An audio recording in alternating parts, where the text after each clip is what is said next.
Yeah, well, the tribalism issue that you were discussing earlier doesn't seem to be all that, what would you say, debatable, that if we degenerate into tribalism, the probability of bloodshed becomes vastly enhanced. It's like, well, that always happens when people devolve into tribalism. So, and I'm pointing to a particular kind of tribalism. I guess the darkness is that, you know, I'm very aware of the terrible things that people not only are likely to do to each other, but do to each other all the time. I mean, it's about 40% for divorce rate, right? You have to go through a fair bit of ugliness to get to divorce. Canadians are nicer than Americans. Maybe you guys have 40%. maybe. I think it's we're pretty like similar. 80%. Yeah. I mean, I think actually it's 50% here, somewhere around that line. But yeah, you have to go through a lot. That's Chris Rock had a joke about that. That's really ugly too, you know. And Chris Rock had a joke about that. He's like 50% of people get divorced. He goes, but that's just the people who had the courage to leave. He goes, how many cowards just stay and suffer? And meanwhile, he wound up getting divorced a few years later in a horrible divorce. So, true story. Yeah. Yeah, but it's a good point. Yeah. I think we need more people who are actualized human beings, more people who understand themselves, more people who have gone through adversity, both in real life and personal, in terms of their understanding of their own growth, of their own potential, and their own understanding of how they've managed their life, their mind, their actions. And the more we have people that have personal sovereignty, the better we'll be able to have these conversations. Well, that'd be the hope. You know, one of the things I've been suggesting to people is that they pick something difficult to do. I read this funny little paragraph by Kierkegaard. It was written about 1840, and he was thinking about his role as a student and writer. And he was a student and writer forever. You know, he never really had a career apart from that. And he said that he wasn't one of these people who was capable of inventing something wonderful to make life easier for everyone, like so many people were doing, you know, during the Industrial Revolution. He said, well, maybe I'm one of these people whose benefit to society will be that I will make things more difficult for everyone, because there will come a time when what people want, they don't want ease, they want difficulty instead. And I think, well, that is what people want. That is what they want. You think, well, I want an easy, happy life. It's like, no, actually, that isn't what you want. I think what people want is things that are difficult that they can overcome. Yeah, right. That's right. They want an optimal challenge. Well, that's there's a whole different thing. When you overcome something, when you do something difficult, whether it's, I mean, I've never written a book, but I assume when you write a book, when you're done writing that book, there's a great feeling of accomplishment, because it's very difficult to do. That feeling of for me, it's like when I put together a comedy special, or when I, you know, just anything that's difficult. There's a feeling like I did it. I did it. Yeah, well, one of the mysteries is why that feeling exists. You know, it's not a trivial thing, that. It's to say, I did something difficult and that was worthwhile. Basically, what you're saying to yourself is, well, there was a lot of suffering attendant on that, along with the just general suffering of life, but it turned out that was worth it. That's what you want. It's like you want that sense that you're engaged in something that's worth it. And I say, well, like I'm not a casual optimist about these sorts of things. I mean, one of the things I do in 12 Rules for Life is lay out the rationale that drives people like the Columbine High School killers, because I understand that rationale. I've studied it for a long time. I know why they did what they did. And they have a powerful argument, but it's wrong. But there's no sense in showing how it's wrong before showing that it's a powerful argument. Like life is suffering. There is lots of malevolence. It's no wonder that people want to bring being itself to a halt. They want to take revenge on it. It's not surprising. It's the wrong way of going about it. The right way is, it's akin to the sorts of things that you were just observing, is you take on a difficult task that pushes you past where you are already.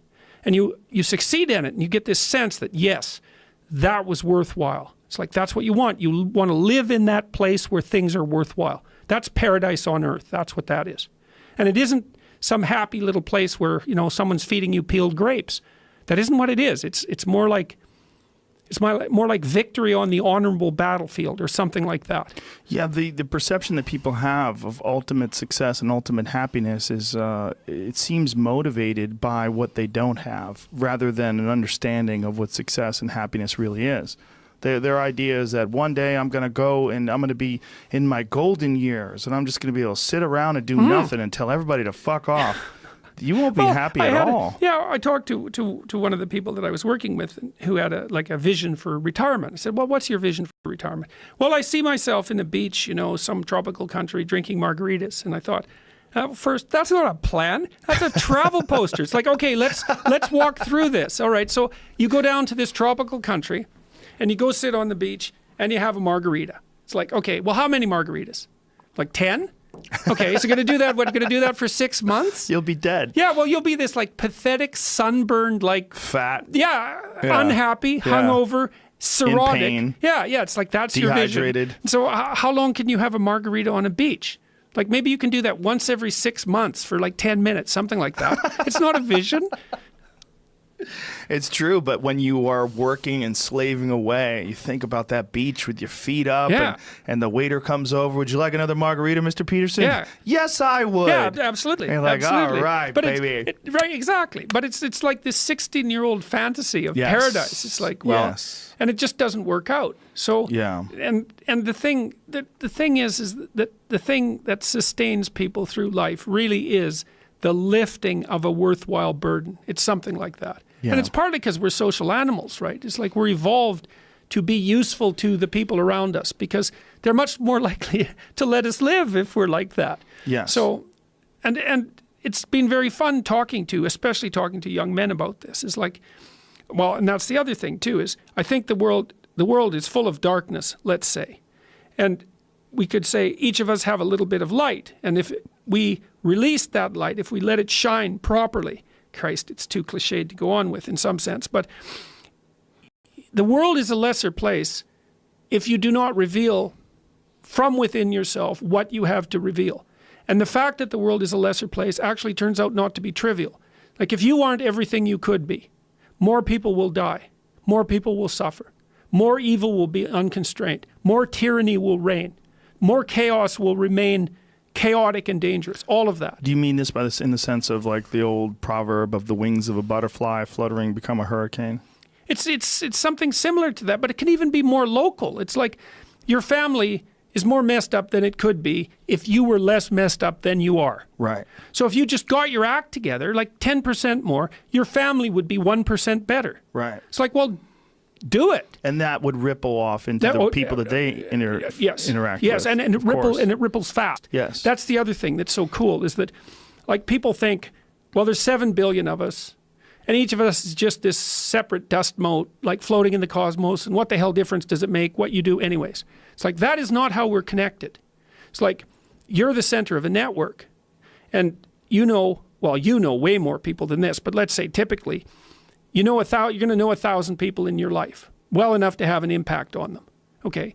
And each of those 1,000 people is going to know 1,000 people. So you're one step from 1 million and 2 steps from 1 billion.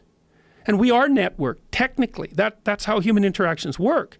And so when you do something that you shouldn't do, it's worse than you think. And when you do something that you should do, it's better than you think. And so you think, well, this is why I've been telling people, well, clean up your room. It's like, well, your room is actually networked too. It's not that easy to clean up your room, to set it.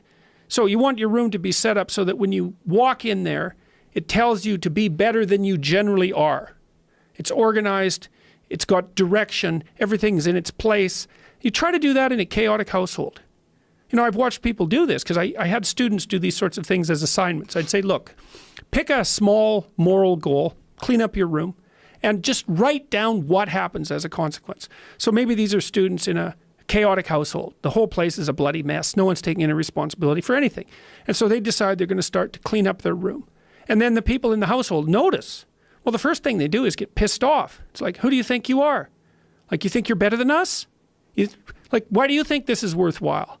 Who died and made you God? All of that. So just by trying to organize this little part of their life, they immediately run into the people whose actions they're casting in a dim light by trying to improve themselves to some degree. They might have to have like a thorough war in their household to be allowed to do something as simple as keep the room orderly. They'll find out very rapidly that A, that's way more difficult than it sounds, and B, that the consequences of it are far more far-reaching than people think. So that's quite fun. Because maybe part of it is that like everything around you is full of potential. Everything. maybe more potential than you could ever possibly utilize. And so maybe all you have is this little rat hole of a room in some rundown place in the world. It's like, fix it up. There's more there than you think. See what happens if you fix it up. And you'll fix yourself up simultaneously because you have to get disciplined in order to fix up the room. And then you have a fixed up room and you'll be a more fixed up person. It's like, you think that nothing will happen as a consequence of that? It's like all hell will break loose as a consequence of that. It's really worth trying. It is worth trying, and it's a concept that seems alien to people. But if you think about it, it makes sense. Well, people don't take what they have right in front of them seriously enough. It's like the wasting time thing. They don't do the arithmetic. You know, and they also don't understand. They devalue what they have right in front of them. Like another client I worked with was having a hard time putting his kid to bed at night. And so we did the arithmetic. It's like, well, I'm fighting with my kid for 45 minutes a night trying to get him to go to bed. Okay, so let's analyze that. All right, so what does that mean? Well, it means that both of you end the day upset. That's not so good, because why would you want that? It means that you're spending 45 minutes fighting when you could spend 20 minutes doing something positive, like reading to him, say. It means that you don't get to spend that time with your wife, so she's not very happy with you, plus you're annoyed because you don't see her, plus you blame it on the kid because he's the proximal cause. It's like, that's pretty damn ugly. And then let's do the arithmetic. It's like 7 days a week, 45 minutes a day. Let's call that 5 hours, 20 hours a week, 240 hours in a year. You're spending a month and a half of work weeks fighting with your 4-year-old son. You think you're going to like him? You don't like anyone you spend a month and a half a year fighting with. It's a bad idea. Fix it. It's important. Get him to bed. Make it peaceful. You do it like these things that repeat every single day. That's a motif in this book too. Your life isn't margaritas on a beach in Jamaica. That happens now and then. Those are exceptions. Your life is how your wife greets you at the door when you come home every day. Because that's like 10 minutes a day. Your life is how you treat each other over the breakfast table. Because that's an hour and a half or an hour every single day.